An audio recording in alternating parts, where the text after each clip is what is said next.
friends, it's Valerie. Welcome back to my channel and welcome back to this week's What's for Dinner. If you are new here, welcome. I would love if you would hit that subscribe button and join my YouTube family. I put out What's for Dinner videos every Sunday, and this week I have 3 inspirational meals for you again, and I hope that you enjoy them, so let's get started.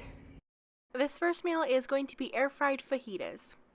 I didn't really have a recipe in mind for this. I just kind of threw this together because I was needing something very quick for dinner, and I had some of the chicken that I'll be showing you in a bit already frozen, so I just defrosted that, and I just quickly cut up a red and green bell pepper into some strips, and whatever little bit of onion I had left, which wasn't much, I just cut it also up into some strips and just broke those up to like separate all the onion pieces.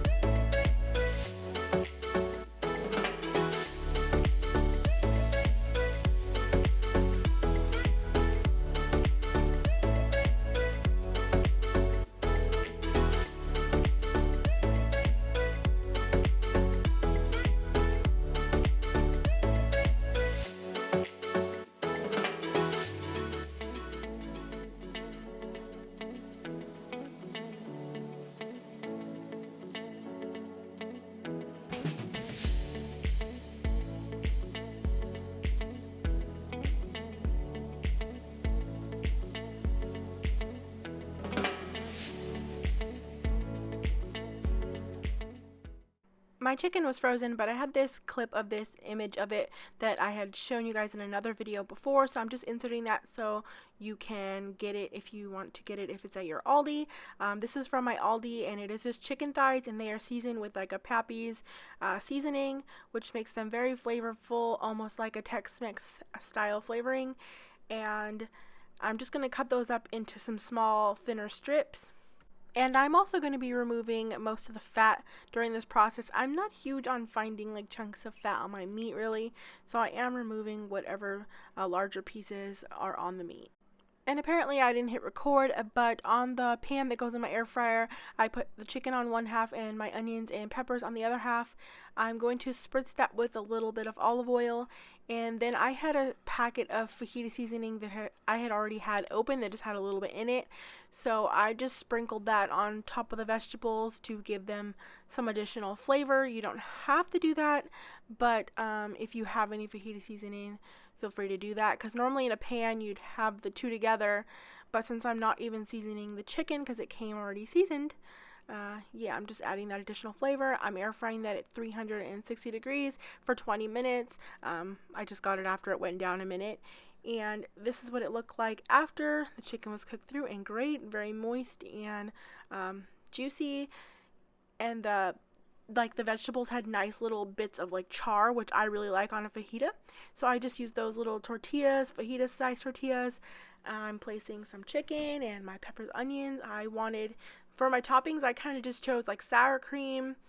I made some like guac, just, it was already in my refrigerator. I made it though. It's just a simple guac. It was like avocado, onion, cilantro, tomato, and a little bit of lime and salt. And I'm just topping this with some already pre-shredded cheese, because again, just needing to be a quick dinner tonight, and I didn't even make another side. I just stuffed those full of toppings, and we had those for dinner, and they were very delicious.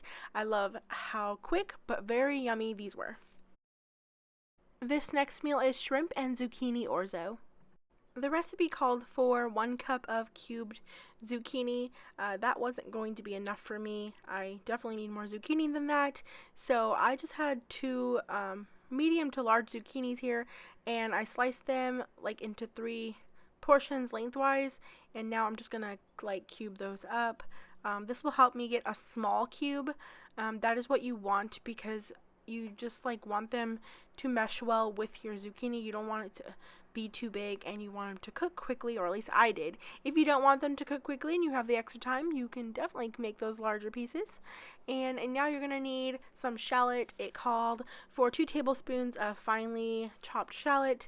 I actually don't normally ever cook with shallot, so this was fun for me. I normally just substitute with like red onion, but this time I was like, you know, I'm going to stick to it and get a shallot and use it up. and I really enjoyed it. And yeah, I'm just cutting that up. And you're also going, and I used more than what it called for as well. And now you're going to need some garlic. It calls for 3 cloves of minced garlic. Again, I always use more garlic as well. Things like onion, garlic, ginger, I really enjoy those a lot. So I tend to put at least maybe close to double the amount. It's just my preference. At this point, you're going to want to start a pot of water, bringing it to boil, and salt that so we can get to the orzo in a bit. Now I'm bringing my large skillet to medium-high heat, and I'm going to melt 1 tablespoon of butter in there, and then I'm going to add in 1 tablespoon of olive oil, and then once that butter's melted, I'm adding in those minced up garlic and shallots, and I'm going to go ahead and just stir that around for a moment and let that become a little bit fragrant for about like 30 seconds to a minute. And then I'll go ahead and add in my zucchini, and I'm just going to cook that until softened. The recipe didn't quite give a time. For me, I would say it took about 8 minutes for a smaller size zucchini. If you end up cutting into larger chunks, you will need some additional time to get that tender. And while my zucchini is cooking and kind of close to the end of its time in cooking and my water came to a boil, I'm going to add in my orzo. I'm adding in a little bit more than a cup, and a cup is what it called for, but I wanted a little bit extra of that orzo pasta, and you're going to cook that to your package directions. And now that the zucchini is soft, I'm just going to go ahead and push that to the side of my pan, and I added a little bit of butter in. It didn't call for that, but I just wanted a little bit of something on the bottom of the pan. And then I'm going to add in my pound of cleaned up shrimps here. These are large shrimps. Mine were frozen. If you have fresh, that would be better. I defrosted mine and cleaned them up. And now I'm just placing them on the other half of the pan there and spreading them out so they can kind of touch the pan the best they can. It's a little bit overcrowded, but it was no big deal. It worked out fine. If I had only made a cup of zucchini, I would have had that little bit of extra space, but I have to have extra vegetable. So I let those cook for about 4 minutes on one side, around there. And you'll see that they start to like cook all the way through, and I stirred them up a bit, and any ones that looked like they weren't fully turning pink, I just kind of flipped them if they needed it. Now you're going to need some of this stuff called sambal olek. I didn't have that because I chose to get chili garlic sauce instead because they're very similar in taste. There is a slight difference, but I prefer this one, so I got that one instead, and I added in the 2 teaspoons that it calls for, stirred that all together, and this is what it all looked like after. At this point, you can add any additional like salt or pepper that you want to add. I believe I added some salt. And now to my cooked and drained orzo, I'm going to add in 1 tablespoon of butter, as well as 1 teaspoon of garlic powder, or I was pretty much out, so I just whatever I had left of mine. And you're just going to go ahead and give that all a good stir, and it's going to coat your pasta to give it a little bit of additional flavor. This is a very light tasting meal. It has flavor, but if you need some more, you can always add extra butter into your pasta. Some other garlic type seasonings would be really well. I ended up adding a little extra chili on mine because I really wanted that little bit of extra heat because my boyfriend doesn't care for that. But I loved this meal. It was super tasty, and I love fresh light meals like this. Even though of course there's pasta, but it doesn't feel so heavy, and it tastes amazing. This last meal is a ground turkey and potato skillet. I also made some cabbage steaks as a side. First I'm going to start off by chopping up some potatoes. You're going to need about 2 cups of diced up potatoes. So I'm going to be using my little vegetable chopper here, so I'm cutting them into some thinner rounds. However thick you cut them is going to be how thick your cube is. So yeah, I'm just kind of dividing that up, and then I'm going to place those right on top of my little blades there and just chop them until they're all done. For the cabbage steaks, I'm just taking 1 head of cabbage, and I'm cutting off the stem end of it all, and then I'm just going to cut them into some rounds. You kind of can choose your own thickness. I like them a little bit meatier, so I do like them thicker, between the 1/4 inch to like 1/2 inch kind of space. And then the last piece that's on the end, I do cut a little bit off the very end so it's not rounded and can sit flat. And you're going to place these in a baking tray and just I put like my Silpat mat down there. You can use foil, or you don't have to, but I like to have an easier cleanup. I spritzed it with a little bit of olive oil on the bottom and then placed them down on there. And then I spritzed them with some more olive oil.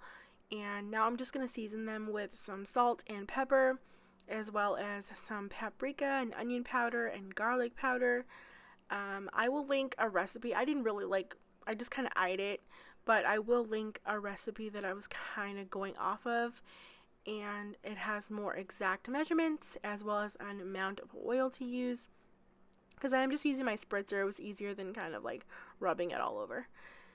And these are going to get baked in the oven at 400 degrees for 45 minutes to an hour, depending on the thickness of your cabbage. For how thick mine are, it actually took me only 45 minutes, and my oven does run a little bit hot though. And while those were baking, I brought my large skillet to a medium-high heat, and I added in 1 pound of ground turkey meat, and I'm just using my meat chopping tool to break that up. You can just your preference, however much you want it broken up. I like it broken up a lot, so I'm not going to show you the whole process of that, but yeah, I break it all into some very small pieces. And now I'm just going to go ahead and season that with a teaspoon of salt, a half a teaspoon of black pepper, a half a teaspoon of garlic powder, a half a teaspoon of dried oregano, and a half a teaspoon of chili powder. And then just go ahead and give that all a good stir to get your meat coated in all of those seasonings. Then go ahead and remove that from your pan and set it aside.